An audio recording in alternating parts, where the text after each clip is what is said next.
this intelligence that operates like a program, where no matter what happens, no matter what kind of archetype we give it to fulfill, it's going to reincorporate an agenda.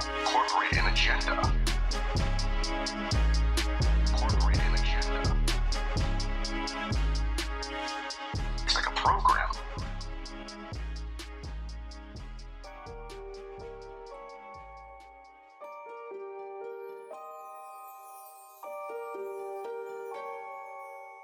This is your nautical lantern on the dangerous seas of darkness.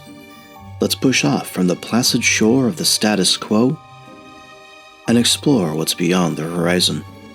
I am your host, BT, and this is Truth and Shadow, your podcast of the supernatural.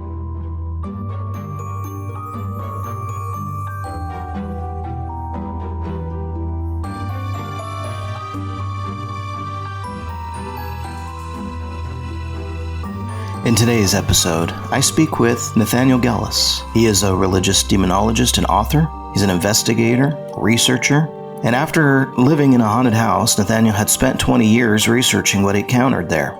He is the founder of preternatural epiphenomenal philosophy, and he has sought to help understand the nature of the haunting phenomena, ghosts, and the associated high strangeness.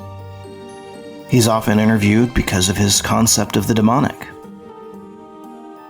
As I sit here pondering the myriad accounts of demonic experience and cultural nuance, I can't help but feel that we're on the brink of uncovering something profound. Each culture, each religion, each personal narrative ties into a unique story that shapes our understanding of these sinister forces. The stories of demons, whether they are Asuras in Hinduism or Jinn in Islam, or the Oni in Japanese folklore, they all highlight the subjective nature of these encounters. It's as if every culture is looking at the same shadow, but interpreting it through the prism of their own fears, beliefs, and traditions. In the interview, we bring up the movie Legion. The 2010 film challenges us to reconsider our preconceptions. The screenwriters, by presenting angels as harbingers of destruction rather than the demons, it seems to force us to confront a possible fluidity of good and evil. There's a stark reminder that what we perceive as divine or demonic, good or evil, can shift dramatically depending on our perspective. And it's this film, it's set against the backdrop of a desolate diner. It echoes the isolation and vulnerability we often feel when faced with the unknown, be it divine wrath or otherworldly invasion or the sinister forces. And then there's the curious intersection of aliens and demons, a nexus that has fascinated and perplexed many, myself included. These entities, whether from the heavens or from the stars, embody humanity's deepest fears and curiosities. The similarities between alien abduction and demonic possession are too striking to ignore. They suggest a common thread in our subconscious primal fear of the unknown that transcends cultural and temporal boundaries. And as we sift through these stories, seeking the truth, we must remain open to the possibility that our understanding is incomplete. Perhaps demons and aliens are different facets of the same phenomena, entities that defy our attempts to categorize them neatly. Each account, each film, each cultural narrative adds a piece to the puzzle, hinting at a larger truth that lies just beyond our grasp. In the end, the truth is, it's out there. It's waiting for those willing to look beyond the veil, into the shadow, to question the boundaries of our understanding, and embrace the unknown with open eyes and a curious mind.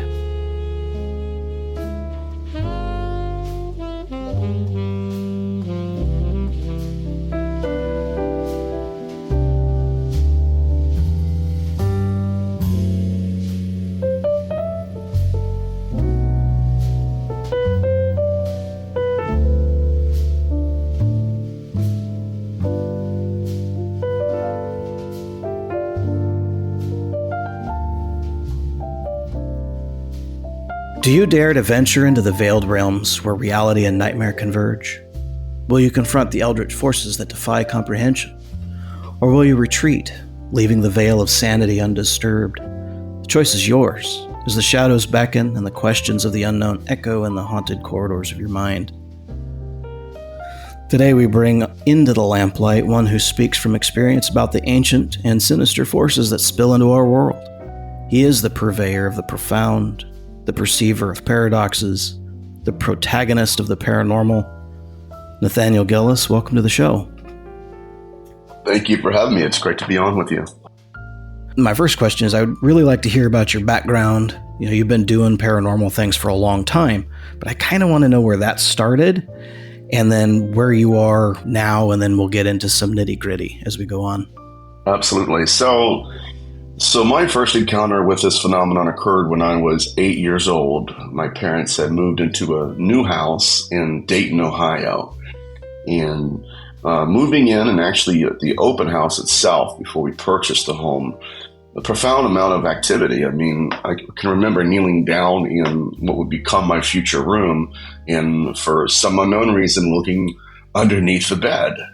And upon my astonishment, I was met face to face with a full-bodied apparition of a little girl. And that was at the very conclusion of the tour. So I ran back into the kitchen with my parents, and then we booked it out of there. But by the time I got back to my real house, I was confused. The people that had put that house up for sale, we had just toured, they were elderly. They had died, and it was just kind of like an estate sale.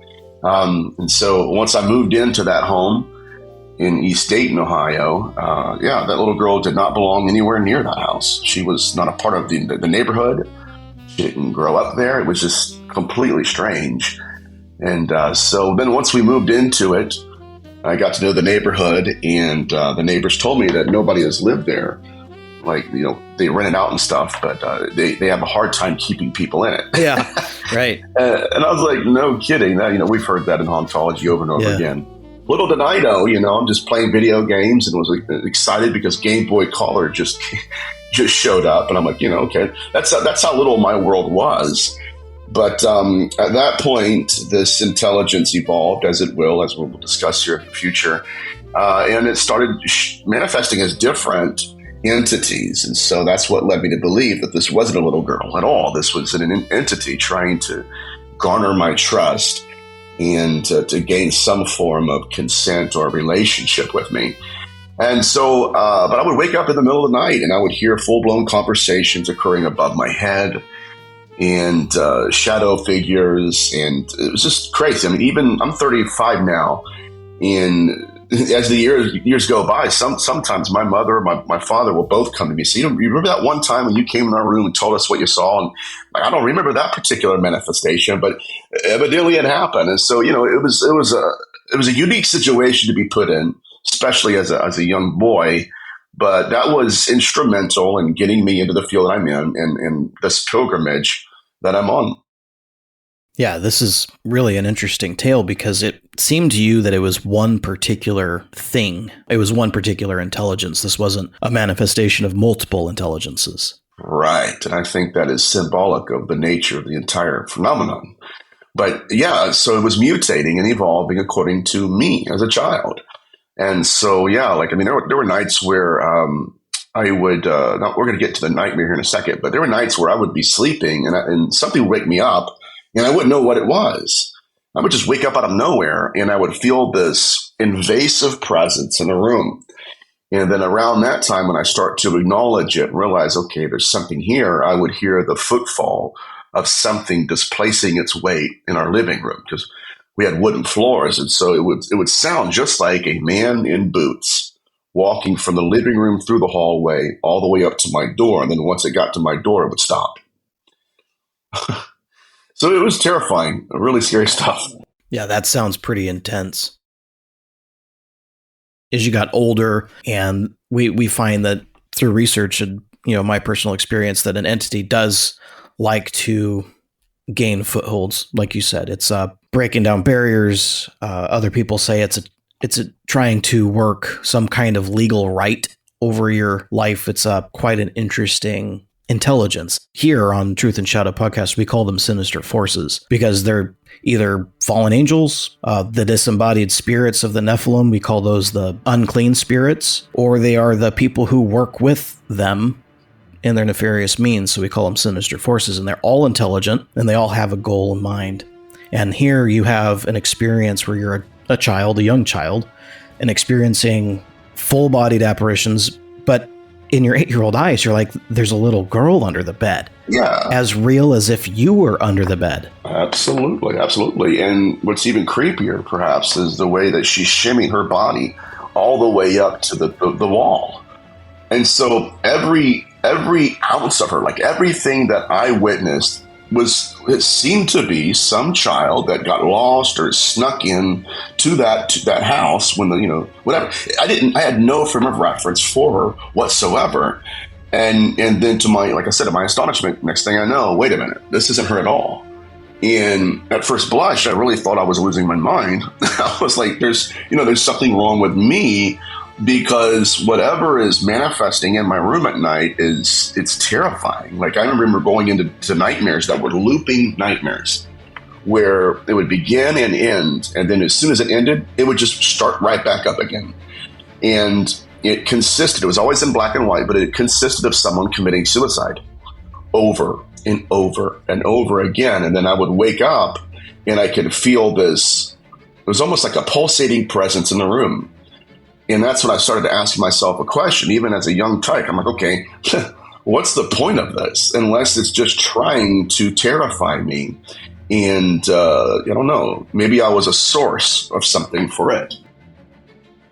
Well, we do know that the oldest emotional reaction for a human is fear.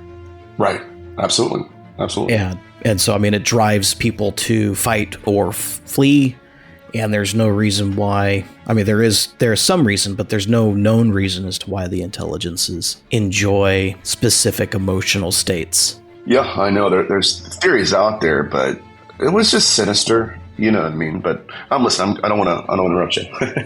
It is. I mean, it just, it reminds me, your story, the girl running up the wall, reminds me of this scene from that movie Legion. It came out in 2010.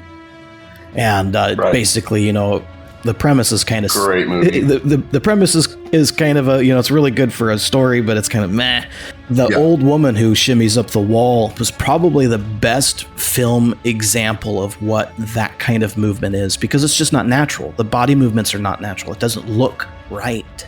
Right. Absolutely. I have one abduction account where it's one abduction account where the witness saw that movement from an alien, where they call it jerky walking or jerk walking. And it's freaky, very freaky stuff.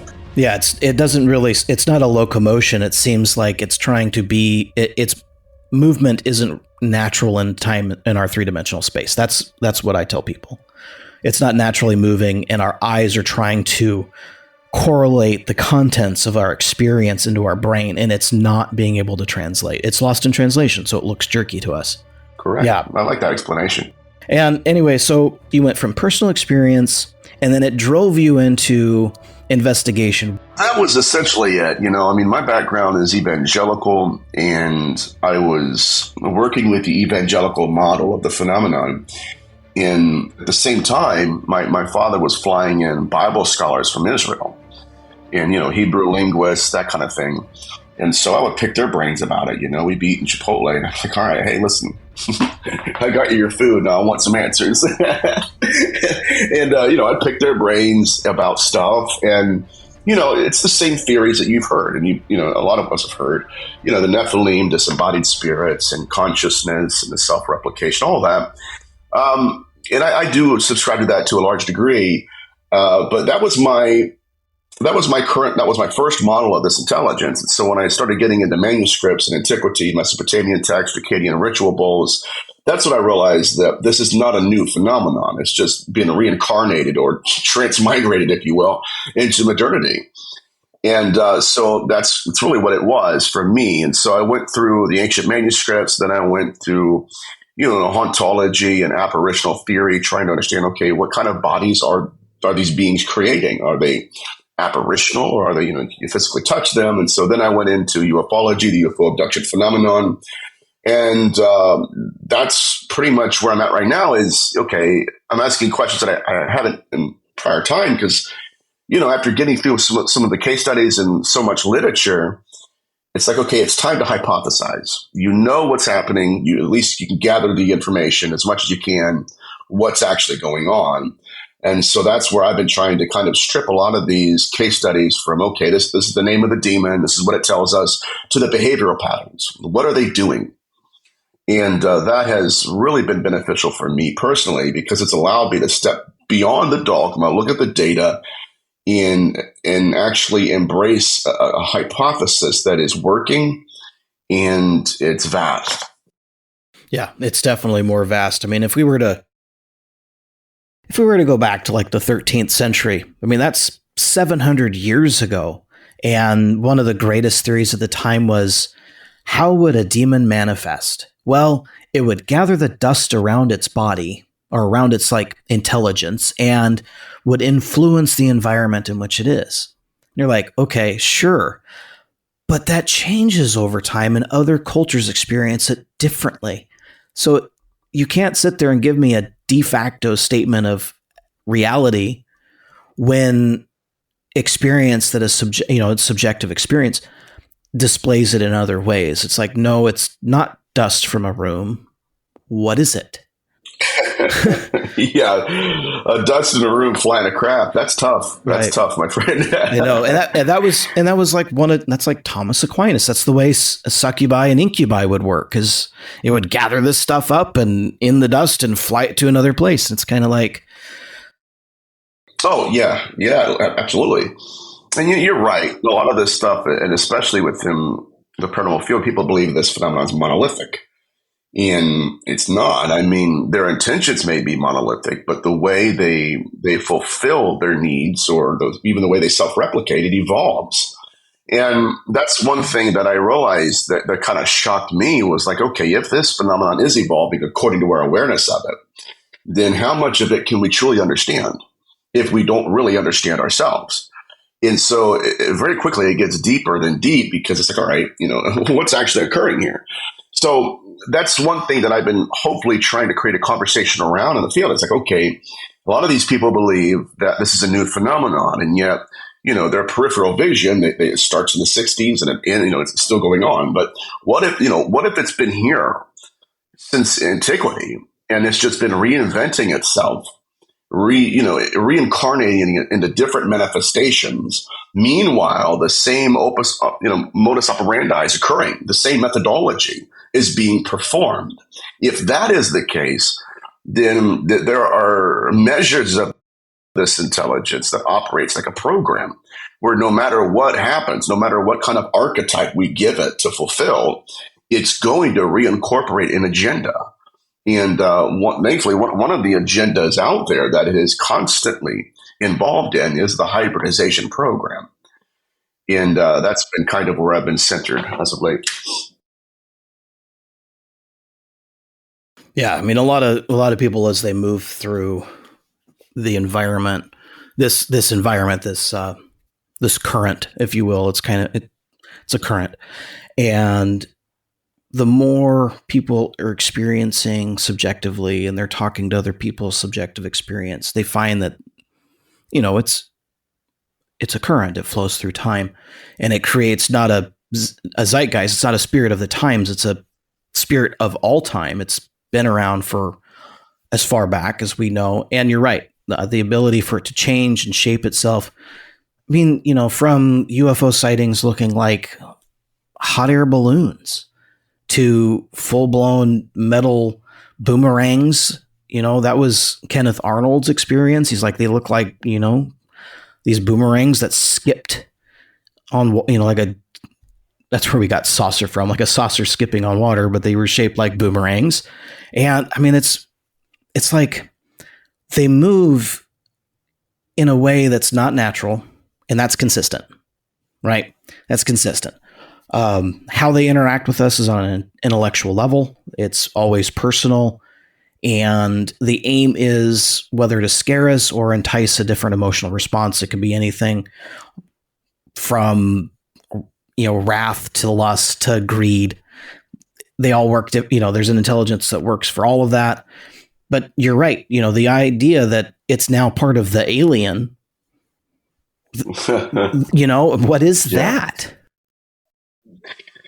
Right. Well, I think, again, we're dealing with an aspect of the phenomenon that does operate like a program. In times past, when abductees were encountering deceased loved ones and were trying to see through that mask, it was difficult because, the intelligence would manifest exactly like that deceased loved one.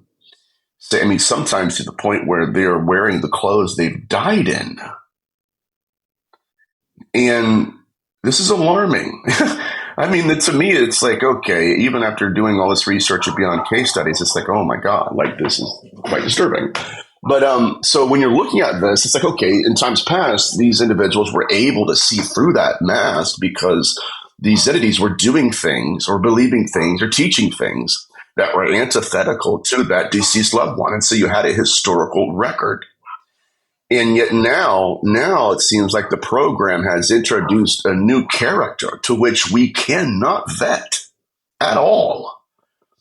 And that is terrifying. Look where we're at right now within the abduction phenomenon, where, okay, as long as the Pentagon films the emergence of orbs, then what the entities had taught me was true.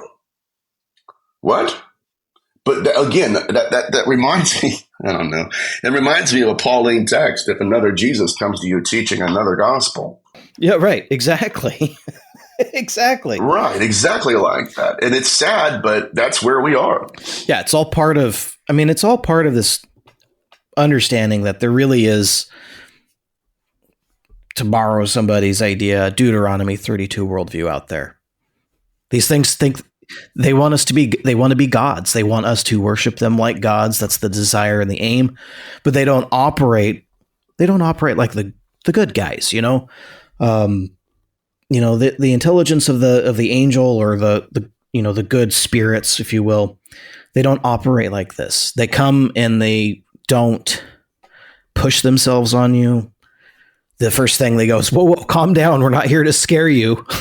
We get that we're frightening. Absolutely. But relax. But the sinister forces, they want you afraid, or they want you angry, or they want you greedy, envious, filled with lust or desire. They want this. And somebody pointed out that the whole goal and aim and desire is really to separate us from God. But at the end of the day, it's scary. Well, yeah, it's much more complicated than a lot of evangelicals want to embrace. They don't want to think about this. I've had conversations with them, even some of the most prominent researchers, because, a lot of their scholarship is, it's not very Semitic. No, it's 13th century. No, absolutely. It's like, oh my God, I just got this. I'm like, oh my Lord, wow, amazing. And I hate to be like that, but, you get to a certain point where, okay, I remember my, never mind, So it's like, all right, so you get down to it. It's like, okay, what are your theories? It's okay, the Nephilim. I get that to a certain degree. I've been looking prior to that, to the Rephaim and the Rephaimite texts, wondering what they were. And this is my perspective. It kind of does fit some of what we're witnessing. If you're looking at the Rephaimite text and the Ugaritic, it does, they believe, these are some kind of, it's consciousness. There, it seems to be either ascended masters or at least some form of people, like deceased people who died and were recruited by this darkness. And that's an interesting theory because it does appear to be what's occurring now. There's a reason why you have experiencers who are being taken out of body and being taught things out of body. And they'll never use that information anywhere in their life. It appears, again, that they're grooming people for the afterlife, which places us in the context of something that's like, crap. Yeah, wherever we are, there's an eternal war going on, and we're just caught in the crossfire. Right. Yeah, so let's talk about the Dybbuk spirit for a little bit. Yeah, so the interesting thing about this entire phenomenon with respect to dream demons incubi, succubi, the demon phenomenon. Whatever they're doing, they've always been doing it. There are certain things, like I said, that they just keep going on with. And so let me go and say this. The current research I'm doing right now about that, I'm asking the question of, okay, are they in our dreams and manifesting into this reality? Or are they manifesting into this reality and entering our dreams? I'm going to give you what happened to me specifically, and then I'm going to go back to antiquity and then kind of bridge the gap here. So years ago, I went to bed. I got off work, went to bed, and I was engaged at the time. I go into this deep sleep that was deeper than it should have been. And in the middle of that dream that I was having, there was a shadow figure that was mounting me.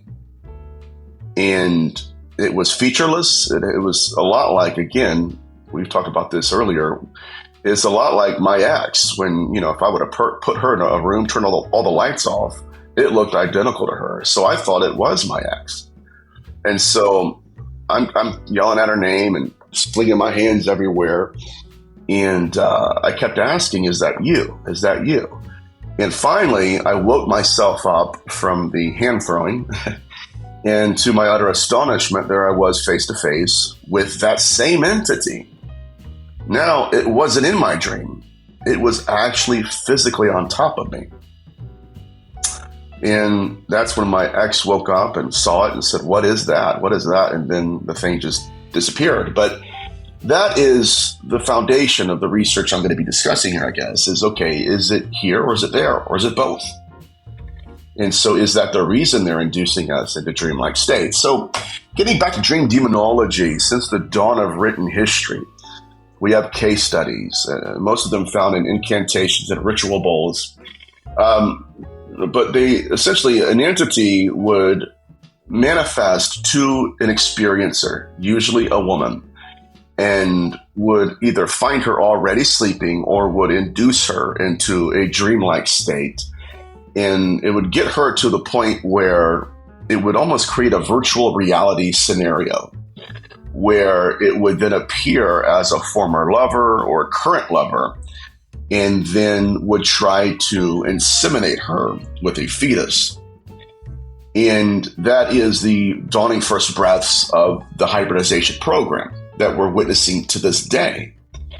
And I don't know when you want to stop because I can keep on going. So just let me know.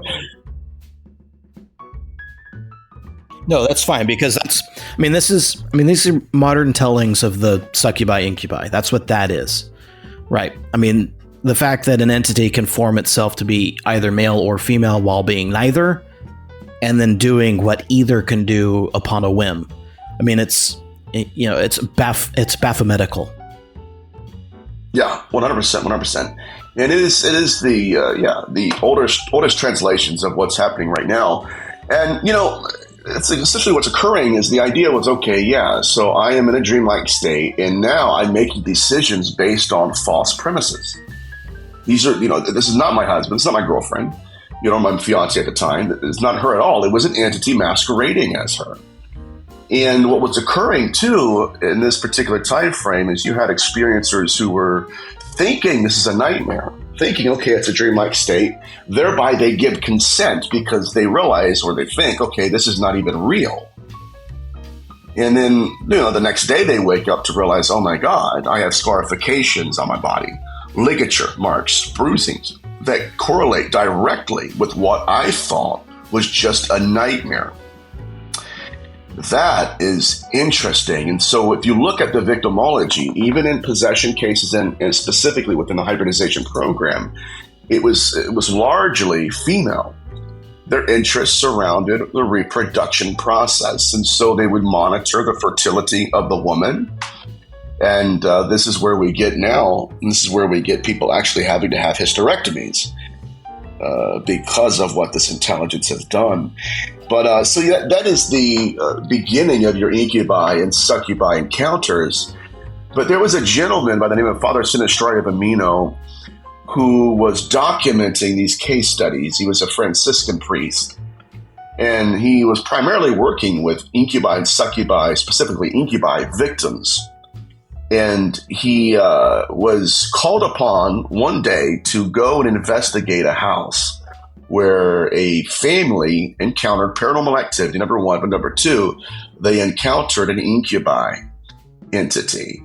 And when he was examining the woman, he found secretions on her dress left by the creature itself. And it was discolored. It was not like a normal man's. And so this is what led him and another man named Montague Summers to believe that some of these entities were actually milking the carcasses of the recently deceased and manipulating the DNA of dead men in order to create a hybrid, which is quite disturbing in and of itself. But it was that same family that Sinistrari was called back to after the mother had passed away. He was examining her body, and when he pulled her eyelids back, the entity had carved his amulets under her eyelids. So when I was growing up in evangelicalism, it was like they hate you, they want to kill you, they hate you, they want to kill you, but wait a minute, they also want to inseminate you? They want to carve their symbols in your skin? That's when I started to think, okay, there's something missing with the current model that I was taught. And but anyways, it's fascinating. Yeah, it is what it is. I mean, when we talk about nightmare, we talk about artificial, virtual reality, and it's like, what if nightmares, what if virtual reality is not really an escape from our reality, but like a glimpse into alternate dimensions that coexist with our own. And that leads, us back to looking at, we can look at the Genesis 6 account where the Ben Elohim get with, the daughters of man.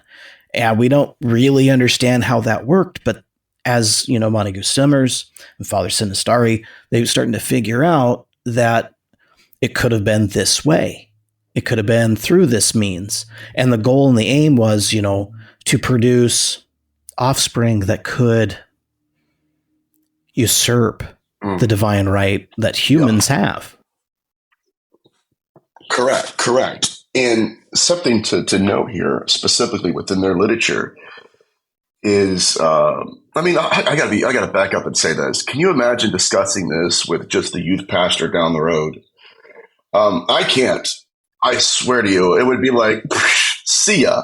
I mean, this is deep stuff, and it's real. It's not like we're making it up. But anyway, Sinistrari and Montague Summers, it was difficult for them. I mean, when they're working with these experiencers, specifically within the context of the local church body, I mean, you're talking to women who are swearing up and down that they didn't cheat on their husbands.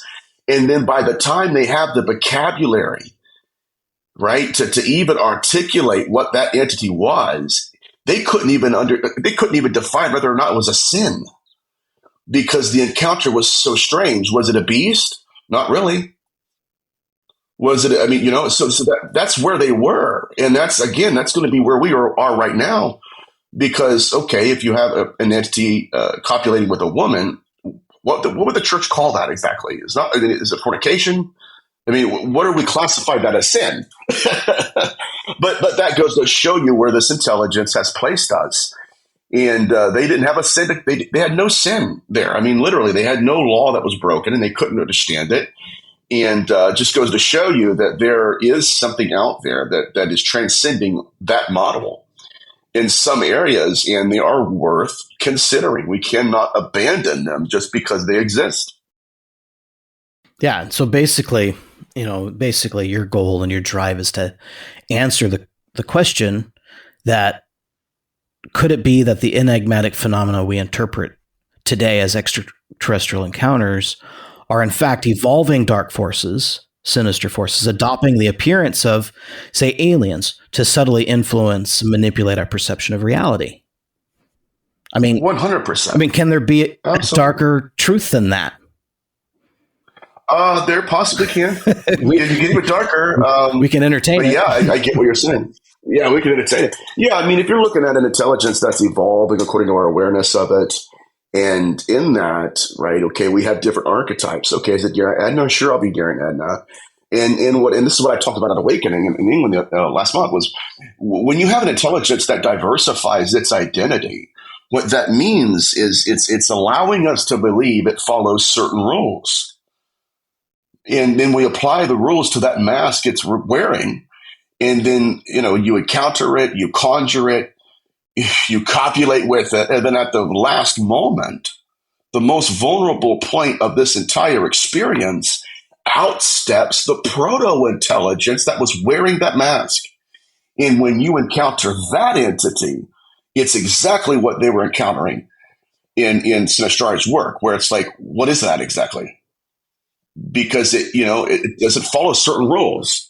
Yeah, this is where it led to the creation of what we call today in the vampire terminology, the Nosferatu. This is the form of its entity in its basest physical manifestation. And it's right. I mean, animalistic, reptilian almost, vile, repugnant. It's everything that we can describe as just disgusting. And yet it's not.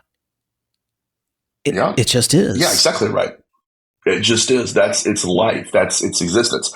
And I still don't believe we have witnessed this phenomenon in its purest form, but we have witnessed things that it has employed in our world in order to influence us.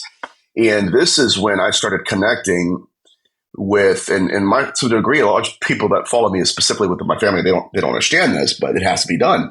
I started getting in contact with occult practitioners because of some of the case studies I was encountering. You have to do that. You have to. And so I'd submitted some photographs I had collected from a case study where this remote viewer was going in and out of body. You probably heard of this from one of my interviews. And these beings were carving amulets from underneath his skin to the surface. And I took a couple of those photographs and I sent it to a guy who was very connected to occult practitioners from various traditions, Thelema, the whole shebang. Well, they came back and he said, he goes, I got to tell you, this doesn't look like anything we know. That right there is a red flag, because we know they're doing it. And so if their magic that they're performing is different, or even, dare I say, higher than our own practitioners on Earth, then now we're looking at a completely different model. Maybe they're influencing another reality in order to influence ours. Absolutely. Dimensional effects. Well, reality effects, really. But, the background, my audience knows that I have an esoteric primal witch background that goes back to just basically, finding Wicca as a teenager and then moving into full-blown self-taught Appalachian magic, which wasn't like self-taught as in I found a book to learn about it. Something taught me how to do it. And so, the whole idea, and when you talk about the amulets, you're talking about their sigils, their personal sigil, and what these entities use to lay claim. Because we've gotten people, we can say Aleister Crowley might have been a hack, but either here or there, you've got gentlemen clubs, Golden Dawn, Rosicrucianism, further back mystery schools who were underneath some form of trance, and they were able to scribe sigils so that they can pull forward specific entities. But at the end of the day, these things they're not really they're two-dimensional drawings, but they don't operate in the two-dimensional world. They operate in a fourth to fifth and higher dimensional realm. And that's the whole point of a sigil, is working higher realms than you're in, but it looks two-dimensional to us. And that's what you're talking about. It's the iceberg effect. Correct. This is an iceberg effect. And to hear, when you did mention that there are sigils coming up through, basically forming inside to outside is, that's metaphysical, because it's not physically possible. Therefore, it's something a little bit higher. And that becomes this idea that, guys, these forces can manipulate our physical reality in ways we cannot possibly fathom how to replicate. Oh my God. Absolutely. Absolutely. And that was perhaps the most disturbing case study I've had, where, and, because you hear things, you read things, and you're like, okay, that's crazy. You can't imagine it. And then this comes around. It's like, okay, it matters, and it changes the model, because it's like, it's one thing to say that we're working this as humans. Okay, yeah, you have Crowley, you have practitioners, all that. It's another thing for a remote viewer to encounter one of these beings and then become like a victim to it. And literally look, and I have photographic evidence of this, where there's an arching Egyptian hieroglyph. And it's like, what is this? I mean, sure, I can go off of the model I inherited from, the church I grew up in, but what is that? I mean, are they prepared to encounter something that's playing by different rules? I mean, this is a mm-hmm. Yes, because we talk about you talk about the fact that these things are reached through the culture in which they're encountering, right? I mean, it's like, I'm a 11-year convert to the Catholic faith, and I disagree a lot with some of the views of the Exorcist, but that's my opinion, and no one, it's not an official teaching of the church, and I can hold a subjective opinion that's different because of experience. And these are the experiences that I find other people are like, it doesn't fit neatly on a shelf. Oh, yeah. It doesn't fit nicely in those pigeonholes you've created for it, because some things require Jewish exorcism, Islamic exorcism, Native American work. I mean, this is just not one size fits all. Right. Absolutely. Yeah. Just take two of these and call me in the morning, as Michael Scott said. But, and it's just not like that. And it forces them to confront something that, they don't want to. And that's not their fault. Go do their thing. But as for us, we're interested in it because I know there's going to come a day where we're going to encounter something, specifically within spiritual warfare. We're going to have answers to questions. At least we're going to have the right questions to ask. Because if you're going to have somebody who's, okay, they don't know any of this, and they encounter something where, carving amulets into skin, they're going to lose their minds. They're going to lose their minds, and they're going to go away thinking, okay, that, nobody has the answers. I'm done. And that's what grieved me, because that's pretty much what happened to me in my youth. It was like, okay, they didn't just put my experience on the shelf. They put me on the shelf next to it. Yeah, this leads to despondency. And the thing is people shouldn't become so focused in on it that it's harming everything else they do. Right. I like to work with leather. I like to take care of my chickens. I like to drive my car.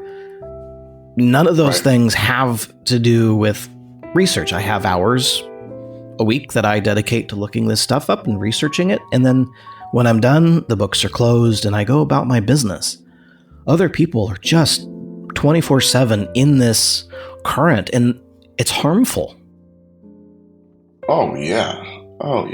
I mean, I've had that where, I'll tell you what it is. A lot of the people that go forth with that way of that approach, it's a lot of them are new to this, or they've been in it for a while, but they've never encountered the darkness. And for those of us who have, I mean, I've been in deep research, and then I'll touch a nerve, and instantly, my friend, I'll feel a check. I'll feel it, and I'll go, oh my God. I'll write a note, okay, this is where I ended. This is what I'm thinking because now, they want you to they want you to go further in. The whole point of the the sinister forces, is to draw you further in. And this is one of the ways that they gain footholds, by obsessive, compulsive examination of the sinister forces. And so I know that you don't just focus here. You have your own fun things. You post about it on Facebook, Instagram, and other places. You're interested in music like the rest of us. And I think that's a good warning for listeners, is just to be aware that this investigative life doesn't mean we're doing this 24/7. Right? At the end of my work day, I'm going to go out and take care of the yard. I mean, you have to, because at some point, Even, when I was at the Awakening UK, I talked to Steve Mayer and Barry Fitzgerald, and just absolute giants in the field. And, they kind of mentored me in that manner, because I was like, okay, what do you do when you experience this, or, when you get too close? He's like, well, that's when they push back. And he said, you're not supposed to know that yet, or, you're getting too deep. And so that's why, that's wisdom, and that comes with experience. And the thing that worries me the most is that we have an entire entertainment conglomerate who wants to tell people that it's okay. If you feel that, just keep going in deeper and deeper and deeper.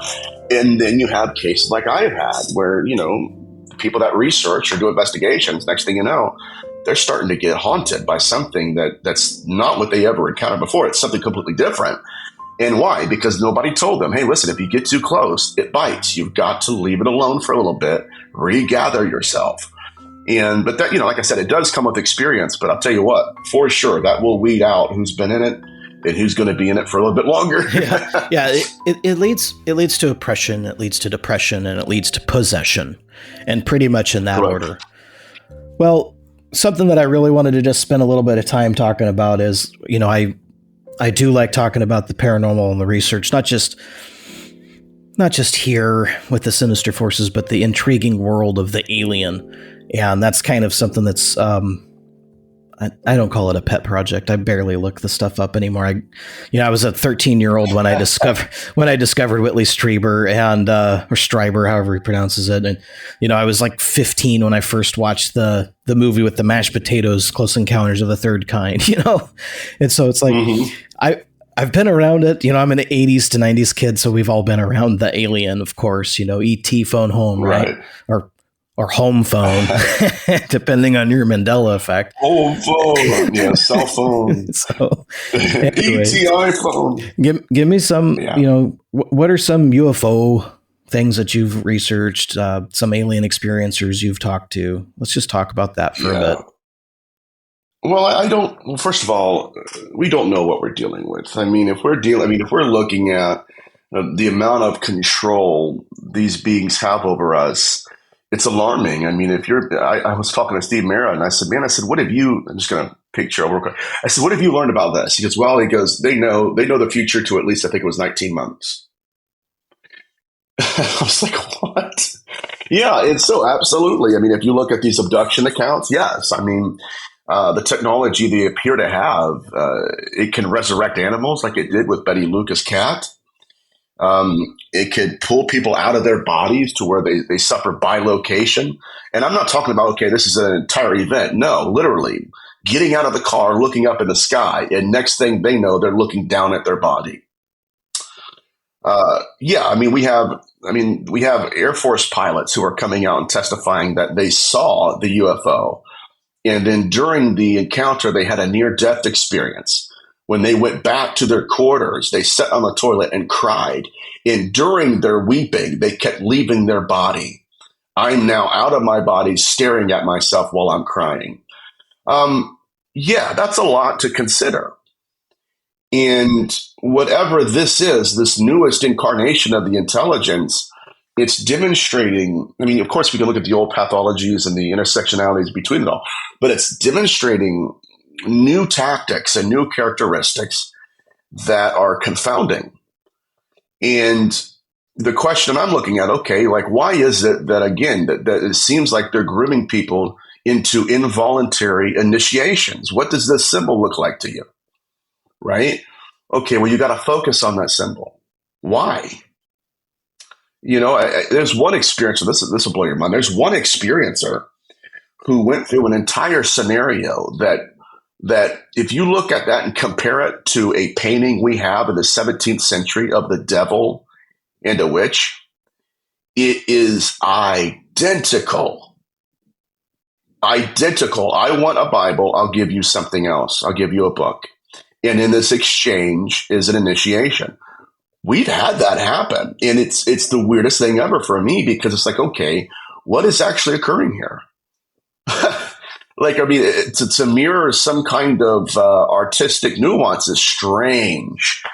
So I don't really know. I think that the one thing that evangelicals have to understand is that there's technology present, a measure of it that is seemingly absent in biblical antiquity. Yeah, intellectual I've been able to technology. find, Intellectual right, technology doesn't right, mean nuts and bolts. It doesn't have to mean that. Technology is right. intelligence.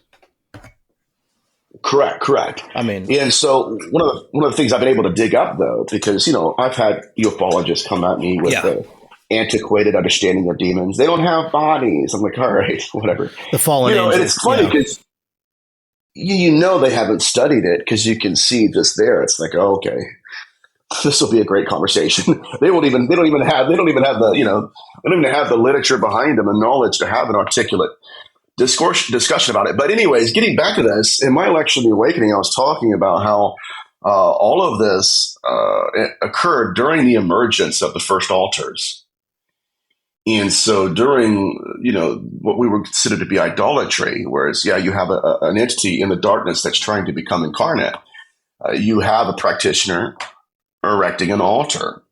And from those accounts, then you have technology flooding the earth. Number one was the implantation of metal into a body. It was called the ritual of the teraphim, which is you carve the name of an unclean spirit into it and you implant it into a body. That didn't just, it wasn't like nobody somebody was does like, that. okay, No one thinks about absolutely. that. Right, my man. That's what I've been telling people. Like, okay, yeah, the primordial man was like, sure, I'm going to go do that. Well, no, that's technology given to us. It's the same thing with, I tell people about the sword. Okay. If we were an agrarian culture, there is no instrument. I've worked fields. I've worked gardens. I've done it horticultural style. I've done it with, there is no tool that I have ever used that would ever look like a sword. Ever. And so the mere fact that people who tried to make longer knives would consistently fail, Bronze Age, rocks, you could never make a rock out of a sword or whatever. You can't do it out of copper. You can't do it out of bronze. And then all of a sudden we can do it out of bronze in the Bronze Age. We're suddenly able to figure out how to put the right amount of tin and zinc and stuff or it was nickel, into the metal. And it isn't Right. natural in the course of tool technology to create a sword. The arrow, that makes sense, right? That's a hunting implement. All of that makes sense. Mm-hmm. Not a sword. Right. There's something present. And I think that you're exactly right. It goes along with what I'm saying here is that, something emerged. And at the emergence of the altars, then you have technology. You have something erupting in the imagination of the human that was not supposed to be there.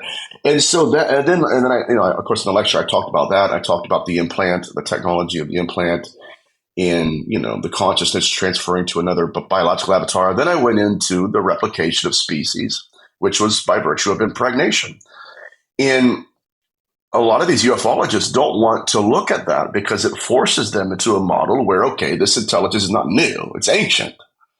And if they absolutely, and you're getting me passionate, man. I'm getting all worked up, but there we go, brother. But the reason they don't want to admit that is because to admit that means now you have to include case studies that contradict the narrative they're pushing. Yeah, and the very first line of The Awakening was, look, it's not consent if it's a lie. I mean, so the love and light narrative that's being propagated by not just practitioners of this phenomenon, but researchers as well. Yeah, they ignore these because they don't want them to be real. Because if you have a conference full of incubi victims and then UFO abduction experiencers, you let them have a conversation together, they're going to come to the conclusion that, listen, I don't want this to happen to me. And then they're like, okay, what do we do now? Yeah, first and foremost, there is a harvest going on, but we don't understand that harvest. There is stolen seed, but we don't understand why they're stealing it.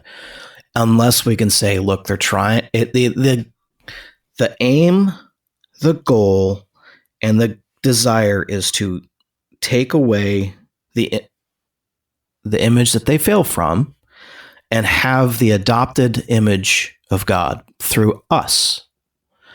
Because they're not out there stealing the seed from a cow. They're not doing it from a horse. They're not impregnating an alligator. It's humans. And you're exactly right. And you're going to tell me, not you, but speaking generally speaking here, they're going to tell me that they have all of this technology. They're light years away from us in terms of technological advancing. And space. Yeah, sure. Right. But, we can create things out of artificial wombs, but they can't. They have to replicate through the wombs of women. There's something wrong with that understanding. And you're right. And so that's when we got to do another show on that. But yeah, the self-replication of species and placing the consciousness of the Father into the body of the Son, it would make more sense as to why you're dealing with when Yeshua HaMashiach, if you've seen me, you've seen the Father. It was almost as if the enemy was like, okay, I'm doing this, and you can't do anything about it. Next thing you know, the heavy footfall of a Messiah lands the Gadarenes, and now he's staring into the biological avatar of an entity. Yeah. Basically, what you have is fascinating when certain individuals are talking about progeny, succession, and bloodlines. It's not necessarily a bloodline of new consciousness. It's a bloodline of the same consciousness. There we go. And as we 100%, that's where observation. Mm-hmm. And as we wind down, let's talk to the listeners about where they could find Nathan, because I know you've got like a couple books out there. I think one of them you have to pre-order because it's print on demand, and then you've got another one on Amazon. But let's talk about events you've got coming up in the year. And then I'll tell you what's really interesting coming up. I'm going to be doing a podcast with Alien Talk, which is Ted Rice, which is, Masquerade of Angels is about him, written by Dr. Carla Turner. I'm really looking forward to that. But the only paranormal conference I've lectured at was in England with the best researchers in the world. When I come back to the States, nobody's banging on my door to have me come lecture at a conference. And I could tell you why. I've had people tell me, well, I don't want demonology discussed at my conference. It's too dark. And then literally in the same sentence, by the way, so-and-so's here to do a seance. We're going to conjure Lucifer. Literally said that. And I was like, oh, okay. So, unless I look like a vampire and I a vampire version of demonology, I'm saying like the priests call that, they don't want me, which is fine. I don't care. You were on Higher Side Chats with Greg Carlwood. You've been, so anybody can look you up. I'll put those in the show notes below. I appreciate that, brother. I appreciate it, man. Let's see. You've got a link to a book that's print on order, right? Print on demand. Yeah, Skin That Crawls, and that is about possession and pregnancy. And then my other book is A Moment Called Man, which is just about my kind of like my struggle with religion, the way I grew up in it, and me finding myself. So it has nothing to do with, it's nothing to do with demonology, but I don't know what's going to happen here in the States. I would love to lecture at conferences. That would be great. I just think that for whatever reason, I don't know. So we'll see. So hopefully that happens. Yeah, I really appreciate your time. Yeah, man. Thank you for having me on, brother. It's been a blast.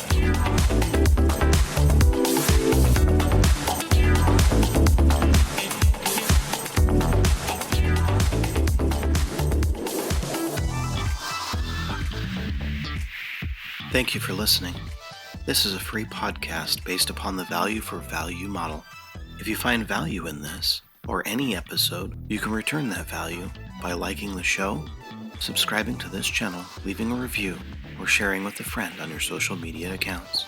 You can also donate on my website. Thank you again. This is BT for Truth and Shadow Podcast. You are the light in the darkness.